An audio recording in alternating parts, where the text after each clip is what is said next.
that, everybody? Is that better? Let's see if we get some positive comments here.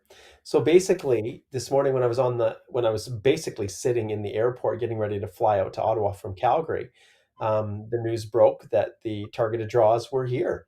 And we haven't yet had an official draw. Oh, good. We've got much better. Woohoo! We're back and running. So this is a little bit lower production. Igor's looking like the rock star now. Igor started his articles with the firm, so we're pretty excited about that. But essentially, I know lots of people have been talking about it, but what we're going to do today is we're going to address some things that nobody's talking about. And the reality is, it's all out there, at least in principle. We can see what the minister intends to do. We know the categories, and but this is what we've been waiting for well, a year basically, when the minister first brought it out. And I know we'd produced a video that we shared with you guys last year.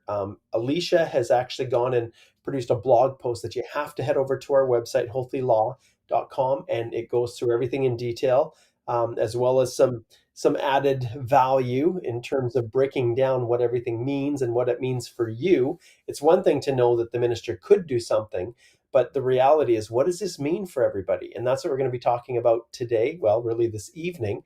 So we want to welcome everybody who's tuning in. Make sure that you do post comments, because we do want you to leave your thoughts and basically give us your take on what you think this all means. But Igor, if you want to flip the screen around and just show them where to find Alicia's blog, it's right on our website. It's the most recent blog post that we've released. These notifications that we send out are always a team effort.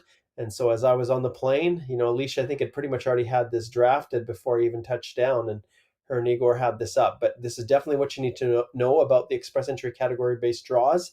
So head on over there, check it out. And yeah, so as we can see here, as Igor is pulling it up, the industries that they're focusing on right now, well, what do you got there? What do we got there, Igor? Yeah, there are six categories that they will be targeting, five industries, and then French language speaking candidates as a separate category. Yeah, So, Mark, maybe we can also go back to the official announcement let's that do they've it. released today. Yeah. So, And right here we have two categories, and yes, the second category has five industries. exactly. So when you think about this, everybody, right off the bat, they hammer on French. So a strong French language proficiency or work experience in the following fields. So just to start with, the target that the federal government has is a little over 4% for francophone, that francophone component. So of all the people that are granted an invitation to apply and actually become permanent residents, their goal, based on their levels plans and negotiations with the province of Quebec. And well, I don't even know if these are necessarily negotiations with the province of Quebec, because Quebec doesn't participate in express entry. But the government's goal, to really encourage increased French language ability outside the province of Quebec. There's a goal of having over 4% of the total candidates that come through and become permanent residents being French speakers. So no, like nowhere else have we seen this, really placed right at the top, right at the beginning. And for years, those who want to qualify and become permanent residents who were going through the federal skilled worker program, well, you've realized back, it's almost 2 years or more now during the pandemic, that you are not going to get an invitation to apply unless you had some other connection to Canada. If you didn't have a job, if you didn't have education in Canada, didn't have a sibling in Canada or some connection, well, the only default left was French language ability. So there's lots of people, and we've got clients ourselves that we had consults with back in 2020, the end of 2020, the beginning of 2021, when things really ground to a halt for FSWs, and they started studying French. And we've got candidates that worked their tails off, they worked their butts off to get French language ability, and in the no program specified draws, they were getting those extra 50 bonus points, up to 50 points, for that French language ability. And once again, in this new world, and we know that the PNPs will continue forward. The PNP nominations, those are all provincial based agreements, and they will absolutely continue forward. We will see ultimately what the minister does to use his powers. He could do anything, right? Not just this. He could continue with no program specified draws. Like there are options that he can pursue. But and I do find it a little bit interesting, Igor. We often look at what is not said here. And so clearly candidates with a provincial or territorial nomination, they'll continue to invite them because that is their obligation. Okay. And so they've already demonstrated that they're a fit for the province, generally speaking. And who better to know what the economic needs of a province are than the various provincial nominee programs across the country? But Igor, in this whole write up, did it say anywhere that they are going to continue with no program specified draws periodically?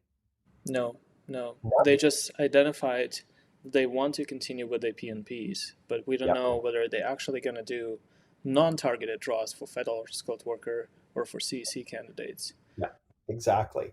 So, but don't jump to conclusions, you guys. This is the most important part. You absolutely do not jump to a conclusion that because they didn't say it, that necessarily means there's not going to be any more. It's going to be the death of those open draws or the death of CEC only draws. Like we don't know that. But all we know is that this is where their priorities are. And so be aware of it. Now, we see a lot of comments coming in here, and we appreciate all of you posting your comments. Maybe we could just, I don't know if we've got a question, Igor, that we can pull up here. I know that some people are identifying, hey, my knock code, is on the list, and other people have said my knock code is off the list. Um, so Human here says, could these criteria be joined? For instance, French plus tech, or just each one category separately? 100%. And if you went back and watched the YouTube video, the top 7 takeaways that Igor helped to draft that blog post, and we did a video on that. This one changed the top 7 insights for 2023. Wow, lo and behold, pretty much what we said in here is now starting to come to fruition. Because when you look at what the minister had talked about when they released this information, they gave specific examples for us. And in many cases, they did talk about combinations of things. So absolutely, remember when you're going through this process, think of these things as barriers to entry, as opposed to limitations, I guess, within their ability to select based on different factors. Think of this more as the clearing the hurdle. So in other words, in order to be even considered, you'll need to hit on one of these things, right? But once you hit on whatever the target is that the minister has, there's no guarantee, even at that stage, that you're necessarily going to get an ITA, because there will likely then be internal competition because they'll only extend so many nominations for that particular cohort of people. So just because people are not necessarily going to be winners and losers. There's going to be winners and losers in terms of getting initially through the gate to be considered. But if they say we're only taking 2,000, individuals, and they've done a healthcare draw, and you guys can see how many different occupations are within healthcare, they're then going to start to rank. And that leads to something that I definitely want to identify is the categories. And Igor, you've highlighted it right there. So French language proficiency, it's on the list. And then when you toggle this on the government website, it will actually take individuals to some of the criteria that they're looking at, including the occupations that are specifically in there. So the tier knock codes that are associated with candidates that potentially could be included. So if you go back up to that list, Igor, let's just quickly touch on them so everybody can see French language, healthcare occupations, science technology, the STEM stuff, trades, transport occupations. Well, what are transport? Truck drivers, right? Other associated positions. You can see here, it's not just truck, it's air, it's rail, it's, anyone associated with the movement of goods and services. And why? Why did IRCC do that? Why did they target transport? Because we were exposed when the pandemic hit. We realized the shortages that we had when it came to meeting Canada's needs for food, for goods, things that needed to be shipped to Canada that we didn't produce ourselves or across Canada. So transport, that infrastructure is critical to the well-being of the country. So it's not surprising that they're on there. And then if we go back up there, Igor, let's just touch on the very, very last one there, ag and agri-food, which obviously is on there. Now we have our agri-food program already, but it's very, very limited. It's very small. So this is much more expansive. Now, going back to Just go back to that list again, Igor. So when you're looking at this list, guys, it's pretty easy to see healthcare occupations and STEM. Traditionally, those people are going to have higher CRS scores. So it's not surprising that that they would be on the list. And if you're in that occupation, there's definitely it's not going to be a slam dunk that that you're automatically going to get an ITA if there are 5,000 other nurses that all want to come to Canada and the round of invitations is only 3,000. But what I want to point out is the trades, okay? Trade and transport. Express entry is based on human capital. And traditionally, anyone with trade experience never ranks high enough to get an invitation to apply because they don't have a master's degree. Half of the time, their trade certification isn't equated as anything in terms of education. And when was the last time, Igor, that we had a federal skilled trade program draw? Well, the minister could easily do just that if he wanted to. But for whatever reason, the program has kind of fallen out of favor. And they only did extend up to maybe 500 or maybe 1,000 at any point in time each year. But over the last couple of years, it's been crickets. We haven't heard hardly anything for for the carpenters and the plumbers and the welders, these types of occupations. But it's going to be very curious. And if you go back up to that list again, Igor, you can see here. I would be shocked, absolutely shocked, if they did a targeted draw that focused on healthcare and trade occupations at the same time. Because generally speaking, the healthcare would beat out the trades almost every instance. So watch carefully, but I would be very surprised if trade weren't in and of themselves, targeted. And what does that mean for all of you? Well, it's all of you individuals that are sitting at about 250, maybe 300 points as a trade, a person with trade experience who has knock codes that fall under that tier. Um, the reality is you're only going to have to compete against one another, and ultimately, we'll see how the minister chooses to use these magical powers, but it's going to be very, very interesting. So that's kind of just some of the high level takeaways that I pulled away.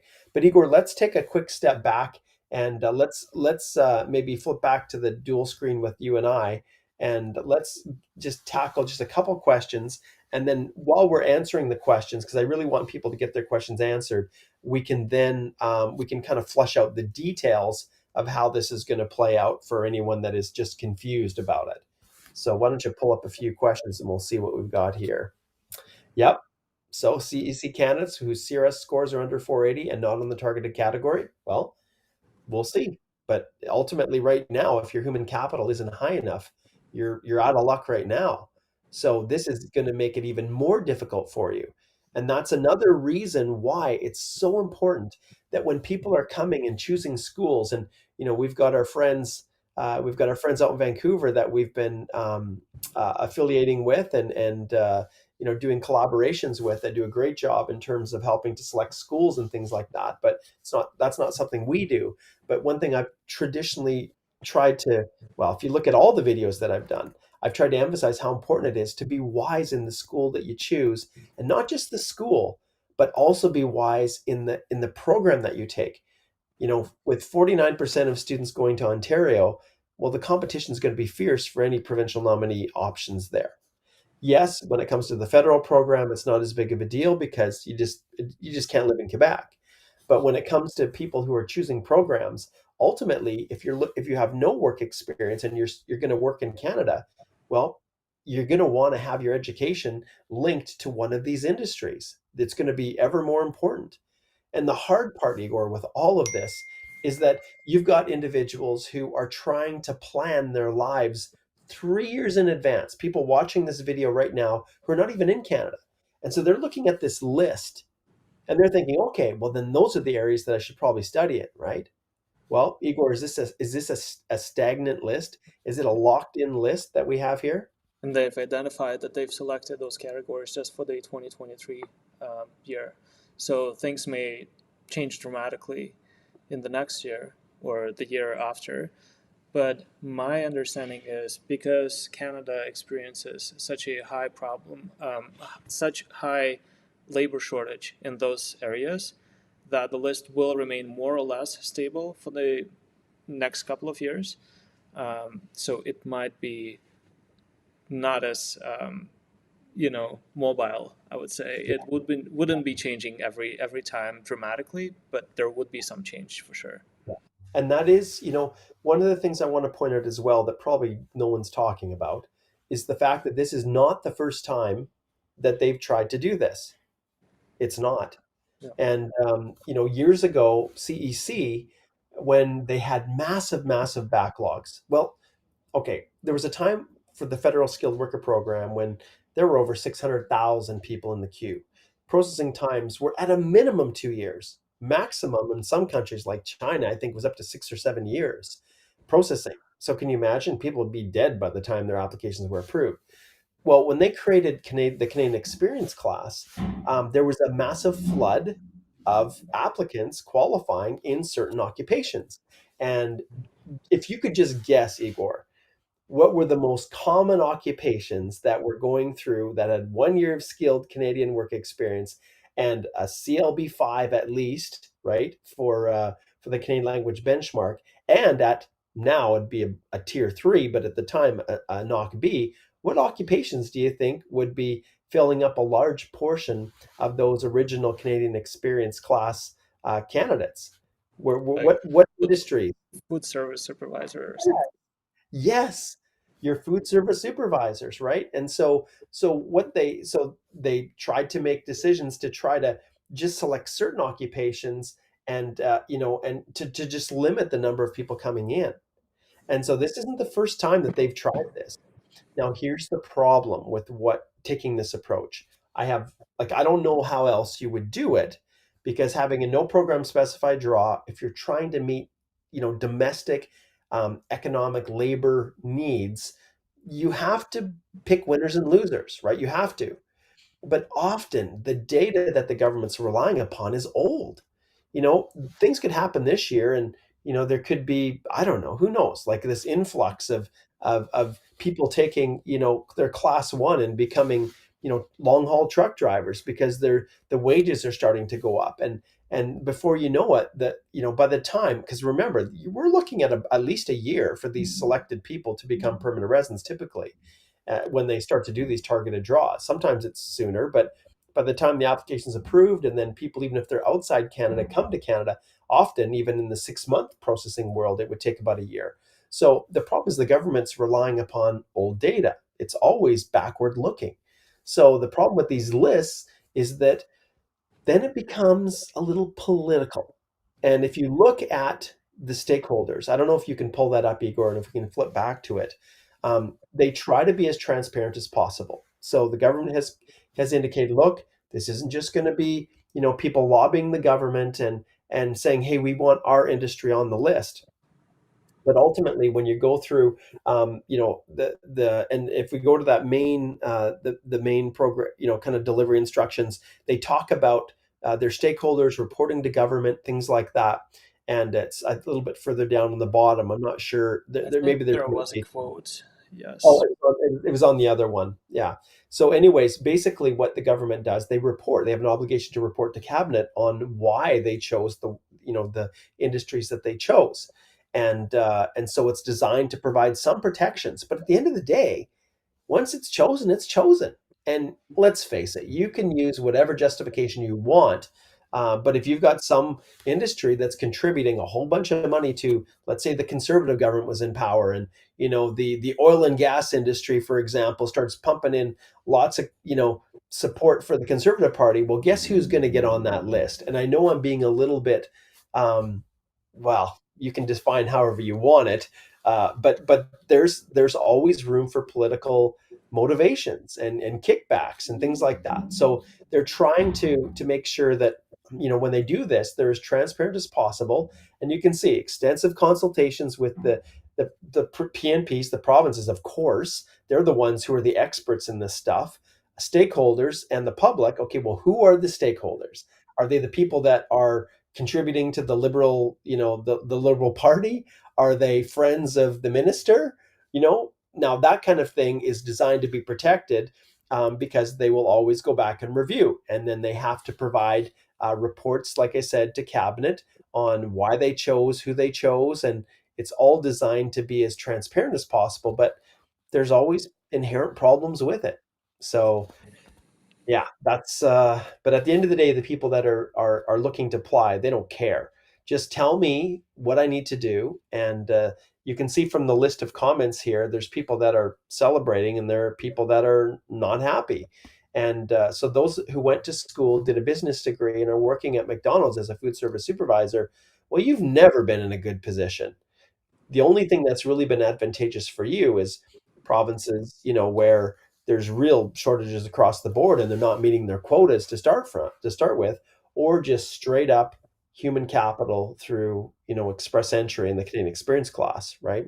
Yeah. So And why don't we it's indeed quite hard for students to predict what would be the program that would be in need in Canada in the next couple of years.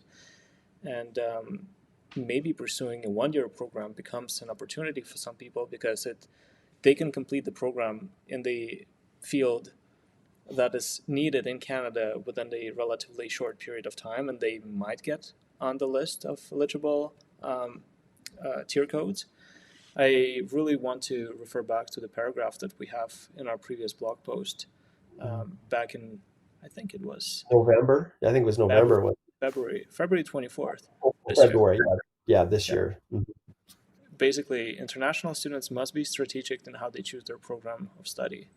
It may no longer be enough to simply enroll in a graduate from a DLI in Canada with a PGVP option. Instead, you must look at the programs with in-demand targeted sectors and ones with for which the labor shortage is a reality right now. And Yeah. the minister, they've identified those Mhm. sectors. So maybe Yep. those sectors that are not yet On on the the list list, they will be on a list next year. will be. Yeah. Yeah, that's a really, really good point, Igor. And so what we don't want to what one thing we don't want to do is discourage people in thinking that, because you're not on the list that you won't have options in the future. And also, we don't want to give people a false sense of security that just because you're on the list now, that you're going to be on the list next year if you choose to apply next year. So what this really impacts is people right here and now who have the work experience, who, obviously anyone who has the French ability, depending upon how it's calculated, that for that the level is a 7 for the French language ability, in all abilities, a level 7. So you have to have a really decent level of language, yeah, under the NCLC. So 7 in all 4 language abilities. All Yeah. right, let's slide over and let's take a look at some of the questions here that we've got, Igor. Okay.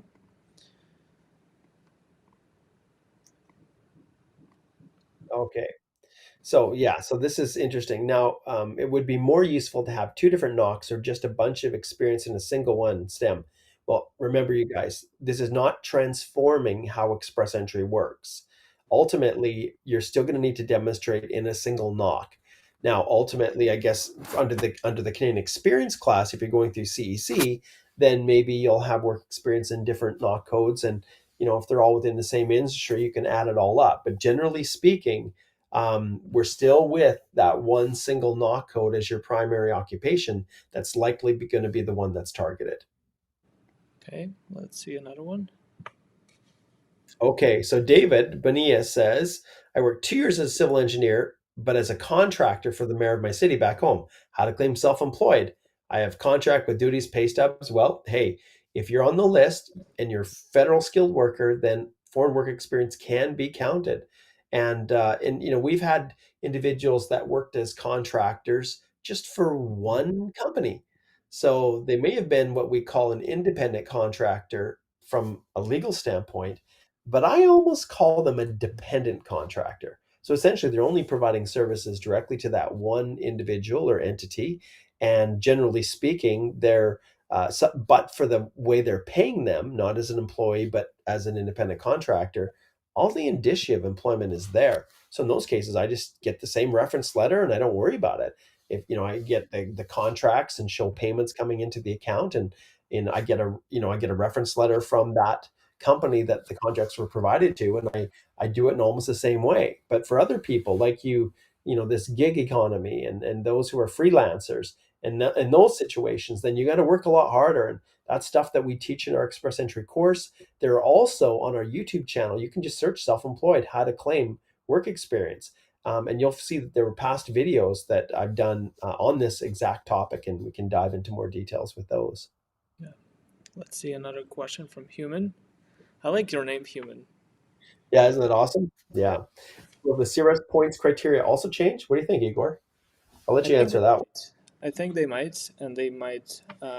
So I would probably put the question a little bit differently. Will you have a chance if you have a lower CRS score? I think yes, you will. But CRS points criteria in terms of like how many points you get for each factor, no, that won't change. Yeah. And that's an interesting thing. When you look at people who maybe didn't qualify before, this is the thing that could very well be a game changer for them. And individuals who have had just phenomenal, really high CRS, subject to those, with French, we'll remove those out because that's on the list.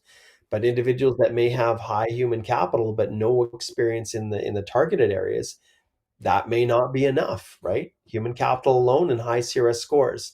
And we know that if the cohort of people that are being extended an opportunity is shrinking and it's targeted by its very nature, it's going to be a lower score. Yeah.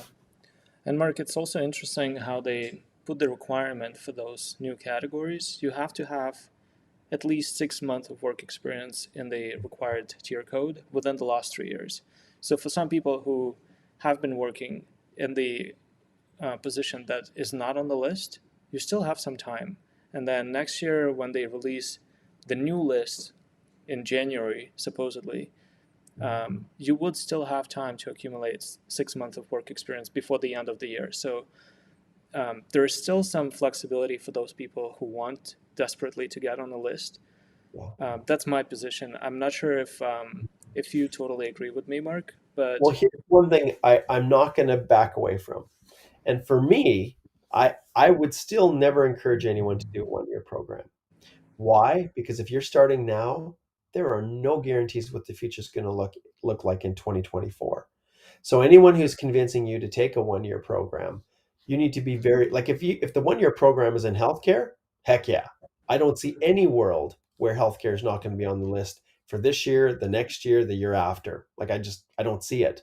We just had a provincial election here in Alberta, and one of the most contentious issues within that election was funding for healthcare to bring in more doctors, to bring in more medical staff, right? And challenges with the government and how much money they have to spend on healthcare and where it's being allocated. And now, there's huge shortages, not just in Alberta, our province, but across the country. So there may be some limited, situations where you're willing to roll the dice a little bit on that in hopes that you can get in, take a shorter program, not have to pay as much tuition, and then get a 1 year post grad, which will give you the 6 months to go forward. That may very well be an option. But Igor, I'm conservative, my friend. I'm conservative in my political leanings. I'm conservative in my advice that I give to my clients, and I don't know what the future is going to hold. So I still encourage people to get the 2 year education, get the 2 year post at a minimum post secondary education, and then get the 3 year post grad work permit. And the reason that I advise that is because it will give you options and it will protect you in case everything goes upside down, right? Let's say we have another election and the NDP get in federally, and they say, you know what? All we care about is family sponsorship, and that's our priority. And we're going to look out for all those parents and grandparents that haven't been granted opportunities for PR, and we're going to give up all the spots to the parents and grandparents, right? Like that's entirely possible. Who knows, right? The NDP just about got back in here in Alberta, which is the most redneck province in the country, right? And so it just, yeah, there's just too much uncertainty for me to dive into that world. But I know and understand why some people would advise it. yeah, we actually have a super chat, so we'll address that. Okay. Sancheet asks, how long CRS are we talking about? Okay. 300 pilot. Yeah. So he's a pilot, 72,600. He says, how far down will it go? If we go to transport, and yep, we're on the list, 6,200, 72,600 is right there. So if I'm on the list, well, think of this. Okay, how many pilots, air pilots, flight engineers, and flying instructors are there out there looking to come to Canada? How many civil engineers are? How many carpenters are? Well, if it's in an occupation where there are massive needs for people coming in, well, then I think the CRS scores are going to be more competitive and they're going to be higher. But how many planes flying across the country are there? That, like, I would have to assume that if any of those occupations, if there is a targeted draw, that it could very well get down that low. Will it get lower than 300? I don't know. The province of Alberta has traditionally, uh, eh, you know, put 300 as their floor when it comes to extending notification of interest for people to apply through their express entry stream. But I would have to assume that it would definitely be below 400 with those types of positions, right? And when you think about it, why are those scores so low for those areas? Well, because the real bonus points come from high academic, programs. Two or more bachelor level education. Well, one bachelor's at least 3 years plus one other. Two or more, one of which is 3 years. That's some pretty big points. That's above a straight bachelor's, and the bachelor's is higher than usually what you would see for flight school or pilots. And heck, half of the time the trades they can't even be equated. Like Wes won't equate trade level positions because it just doesn't work that way because of the practical component. So yeah, so I think possibly. Mhm. Our super chat hero, Sinchit, also says that um, he or she, Sinchit, I'm not exactly sure, Yes. Yeah. has 2 years of Canadian experience in education. Yep. So Yep. this is And an you know ideal what? candidate. Absolutely. Yep. And think about, and this is something in Asia, maybe it's in Asia, Sanchit, I don't know. But this is one thing that I would point out. Like within our firm, we're not education agents. We're not. But holy crap, I can look and I can tell people, when they're going to some school in some remote, which is remote is actually the new Toronto, by the way. Some remote location, they're taking a program that is in super high demand. Like they can't, every grad that goes through that program has got a job waiting for them before they complete it. Well, heck yeah. Like that's where I'm advising people to go to school. But if they're going to take a postgraduate diploma in business management or something like that, oh yeah, like sure, it's pretty broad and gives you potential opportunities, but every other freaking person that goes to Ontario is taking that same program, to keep their options open. And so yeah, it's nice to see, that there is that recognition. And just like the TR to PR program, right? The TR to PR pathway was designed to recognize those who were out on the front lines in the midst of the pandemic, and rightly so. Yeah. And if you're not sure exactly what program to take, you can always consider French as your backup plan.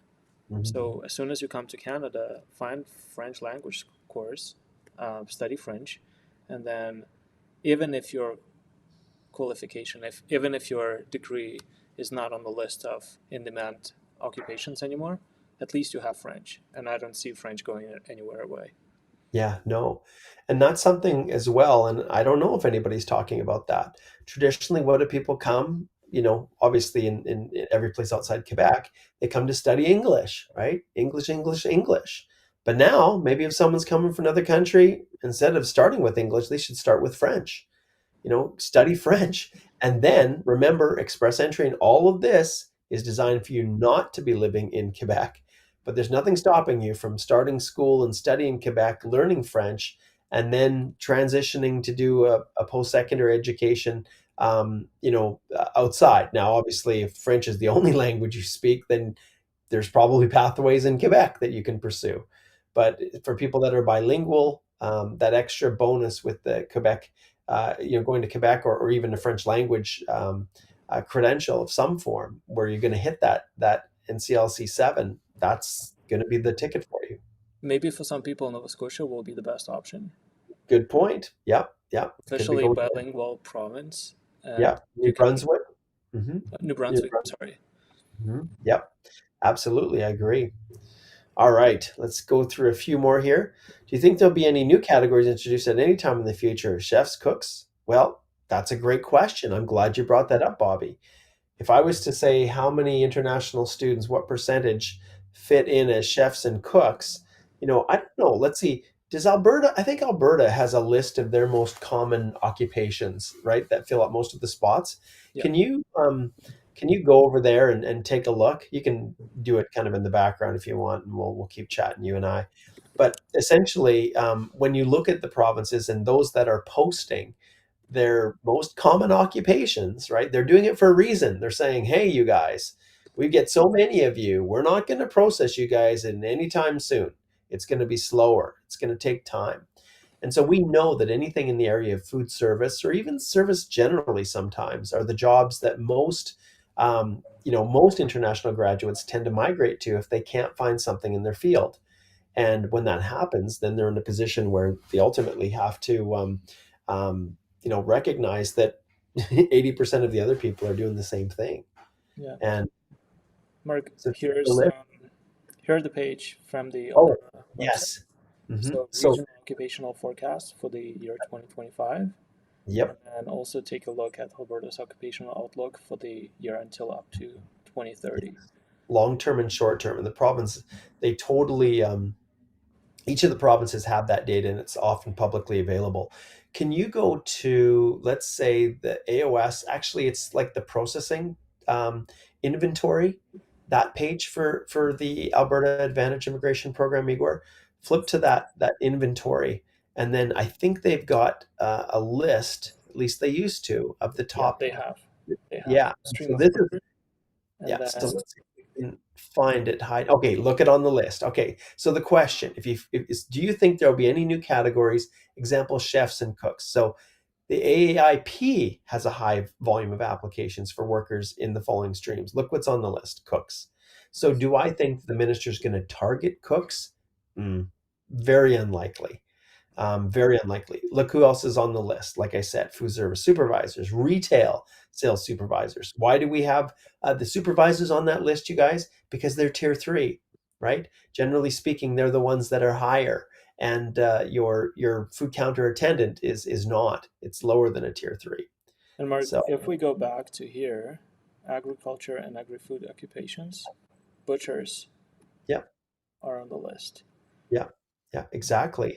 And so butchers and meat cutters, like when we go through, like butchers are one step up from the meat cutters, but essentially there's food processing, like when it comes to meat processing all across the country, there are shortages all over the place. It's something that people just don't get into. That it's an area that obviously it's not surprising it's on that list and was isolated. Yeah. We have a very nice question from Nigel. Okay. Two people are in the same application. Is it necessary for the targeted draw knock to match only one with the primary applicant or both? Yeah. So once again, Express Entry is designed, remember, for you to first be able to demonstrate you meet the requirements of one of the programs, the Federal Skilled Worker, Federal Skilled Trade, or the Canadian Experience class. The Canadian Experience class allows you to use work experience in different knocks in Canada, as long as they're skilled, excuse me, a tier three or higher. So ultimately, we don't know exactly what the minister is going to do, but we do know that we need at least that 6 months. And so when it comes to then qualifying through the Canadian Experience class, which is a requirement to get into the pool, that's where potentially, you could, I don't know if there's bonus points, Nigel. I think once you're on the list and you show you're there, then it comes down to probably your CRS score, human capital, depending upon how many invitations are extended in a particular round. Yeah, it might be a good idea if both applicants, both family members, create their own individual Express Entry profiles if they work in different occupations in different industries. Yes. Then Yeah. one of the applicants may get drawn and then the other may not. But you as Yeah. a family will go together. Yeah. And thanks for bringing that up. I actually now I see really what Nigel was asking here. So that, often a husband and wife are in a single application. The two spouses are in an application and they wonder, well, should we each submit a profile? Yes, absolutely. So you want to diversify, and then whoever wins, whoever gets the ITA, then at that stage you proceed down that path. So in every case, when we get to these targeted draws, when it's a crapshoot, we don't know exactly what the minister is going to do. You need to diversify and explore as many options as possible. So thanks for bringing that up, Nigel. That's exactly what I would do. I would submit both, and ultimately the primary applicant, whoever it is, could be, well, whoever has the work experience in this case, they're the winner, and the other one becomes a dependent. You just so essentially both of the profiles that you have in the pool, each spouse is is the primary applicant in each of their own secure accounts, IRC secure accounts, and then their spouse is an accompanying spouse on each of those distinct profiles. So yeah, absolutely. Human is a total champion today. It's, I think, the third time that we'll pull her comment or his comment. Human Okay. asks, will the draws be for the whole category, or the government could choose specific knocks further in an invitation? The answer is yes. They absolutely could choose specific knocks that are even further defined within there. But I like to think that if the minister, I don't think they have the desire to get down to that kind of a granular level. It's just too hard to pick and choose in that area. So I think they like it better if they can do a little bit of a broader stroke with a particular industry, and then what they've done to limit is the winners and losers that are like on the actually listed under that industry. So if there's a knock code that's not listed, well, then I guess there's Canadians and permanent residents out there that are more than able to fill the demand for that position. Yeah. We have a question from LinkedIn. What about university professors or college instructors? Is there any relaxation for PR who couldn't meet RO due to the COVID-19? Yeah, this is a this is a question that okay, I'll give you another example. I we don't know what they're going to do. Simply put, university professors, college instructors are not typically they're not typically positions where there's an in-demand need for them.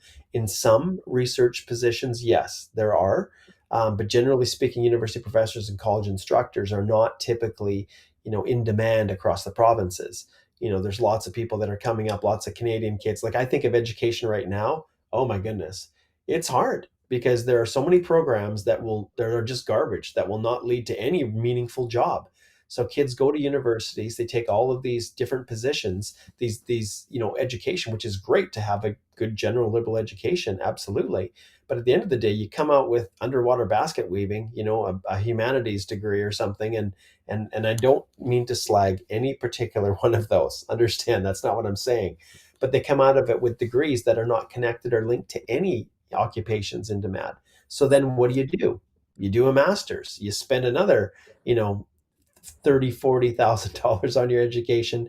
And then as a master's, okay, that's great. Well, what do? Well, then either you teach in a college, or if that doesn't work, then you consider doing a PhD, right? And I've seen this pattern. So you just keep getting education, and then what's the only option? To teach in a university, and so that's kind of the direction that people go with no meaningful, understanding that there are limited spots, and the demand is high. So Yeah.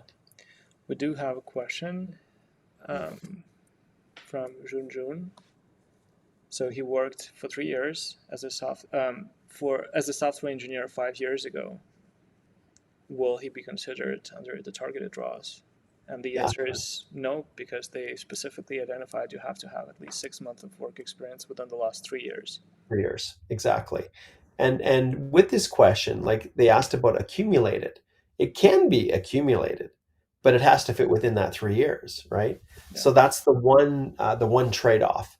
But this is where they can apply more stringent requirements that go above and beyond just pure entry into the express entry pool. Because remember, an individual who has met the eligibility for the federal skilled worker program has at least 1 year. That's a mandatory component in a skilled tier 3 or higher position. And there's other factors that we all know about, paid and all that kind of stuff. Those individuals, once they hit that 1 year, if that's enough to meet the pass mark, the 67 points for the federal skilled worker program, then technically they could take bits and pieces and drabs of any skilled work for the past 10 years to accumulate the balance of the remaining 3 years to maximize their comprehensive ranking score. And when it comes to the Canadian experience class, you're stuck to a 3-year window for eligibility for the Canadian Experience class. And so that can be combined with little bits and pieces in different skilled knocks.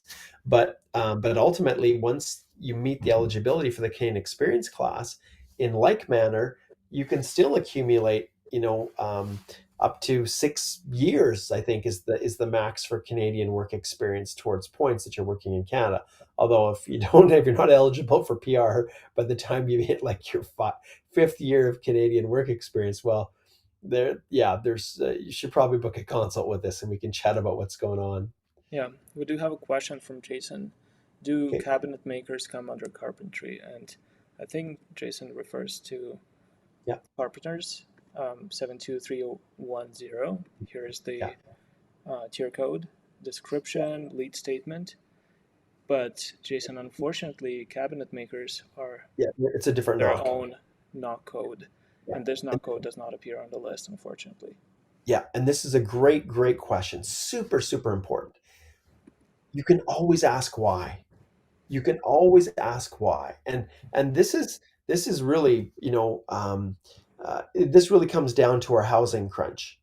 So, there's lots of Canadians that work in trade level positions, construction, all those kinds of things. But one that is just in dire, dire need of new workers is framers, home builders, finishing carpenters, things like that.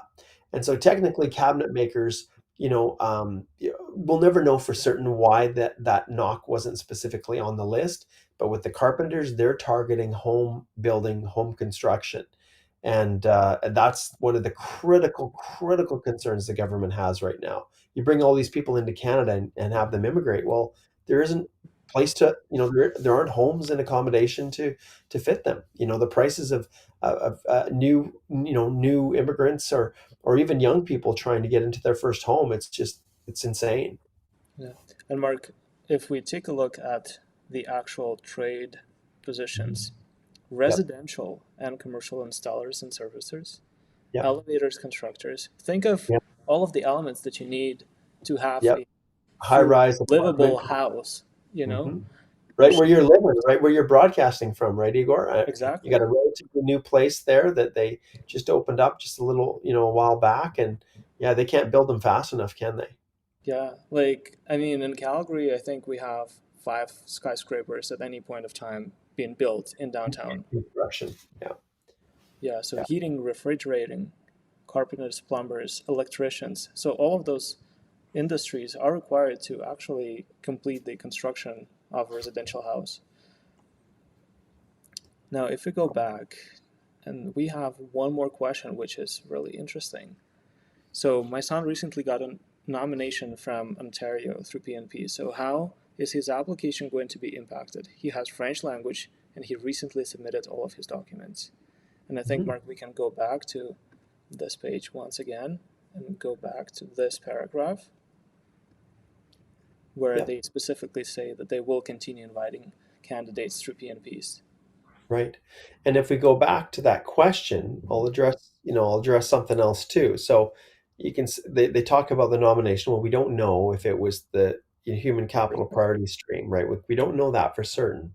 But we do know obviously that there's not going to be any harm to it because the PNPs are super important. But realistically, if he has French language ability, and he's had his application in the pool, sometimes if he's not drawn under an express entry stream, um, sometimes people can get nominations maybe through the targeted draw when they have one of the paper-based, it used to be called paper-based applications, non-express entry, submitted through the PR portal where it's taking a year and a half.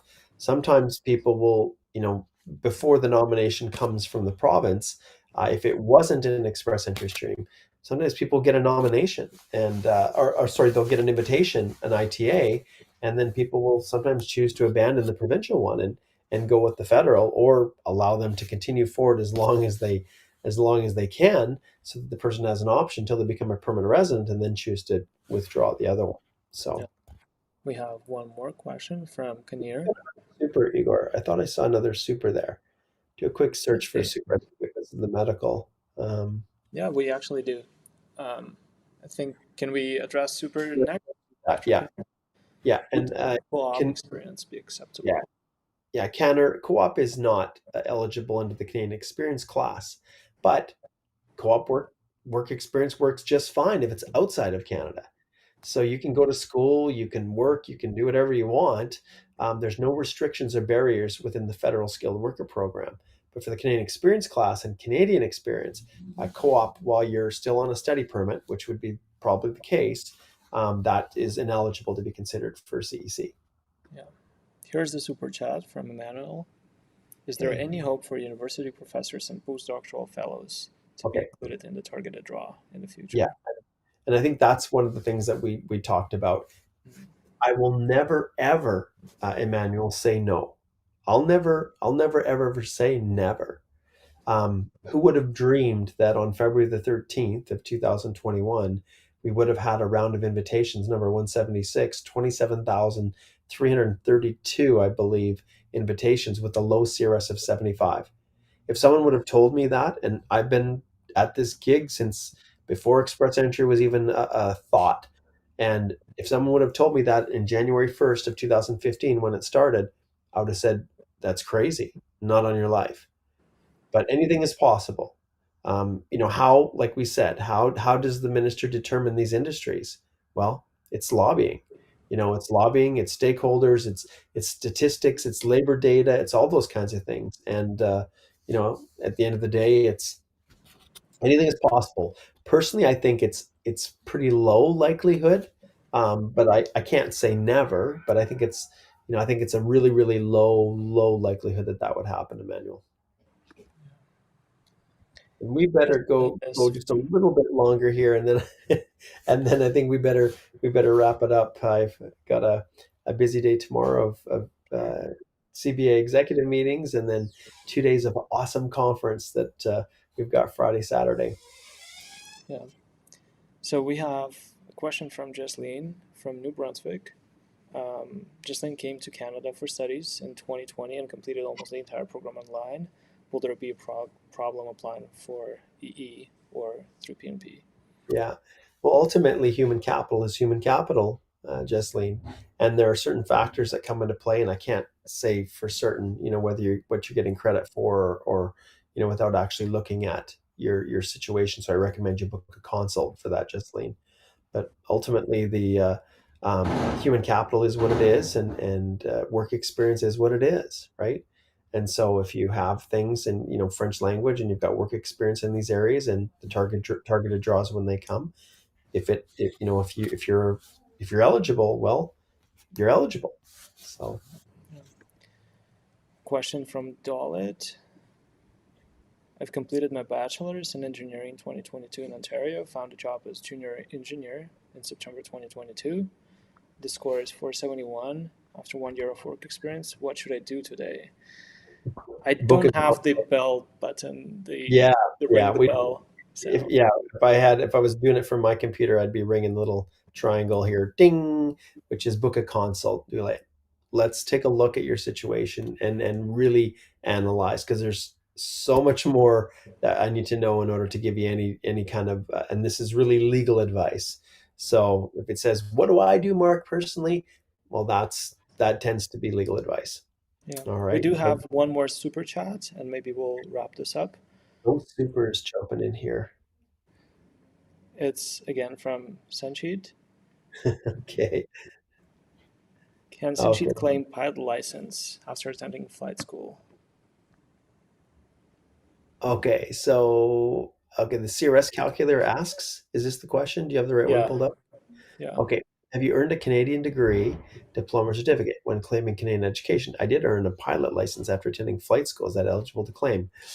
Can't answer that one, Sanchit. We'll need to look at it in more detail and just examine the school. Remember, Canadian work experience needs it to be a DLI, and it needs to be eligible generally. Well, the post-grad work permit isn't a mandatory requirement, but it needs to be a DLI.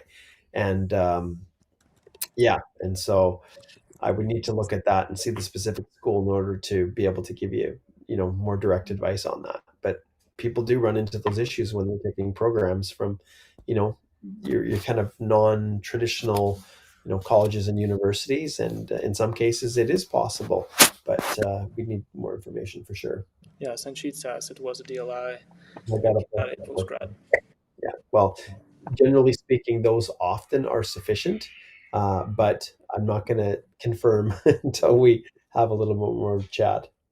Yeah. So, Mark, I think we're gonna wrap this up. We have a few thanks from our listeners and viewers, and Great. maybe we can finalize with one last question from Sure. um, Tanvir, because he's from LinkedIn, and we don't know Okay. we don't always get people Yeah. watching us on LinkedIn. LinkedIn. Okay. All right. Oh, Tanvir, you did not take my course, buddy. That's the problem. I recently got refusal with TR to PR International Graduate Stream. Reason of the refusal: didn't meet eligibility. The agent said I was eligible before the program was announced, but it's not the case. I don't know what to do. Book a consult. Tanvir, book a consult. I'm in the process of trying to address, well, there's two situations with TR to PR, and the TR to PR program is built on humanitarian and compassionate. It's under that category, not economic. It's H&C, and so sometimes there are abilities to request reconsideration and explore other possibilities. If the error was wrong, we have the ability to apply for leave, to judicially review the decision. So recommend you book a consult, Tanvir, as soon as possible. Hopefully the refusal, if it just happened recently, because time is of the essence when we're reviewing this. So Alicia and I are here. Alicia's coming tomorrow to Ottawa.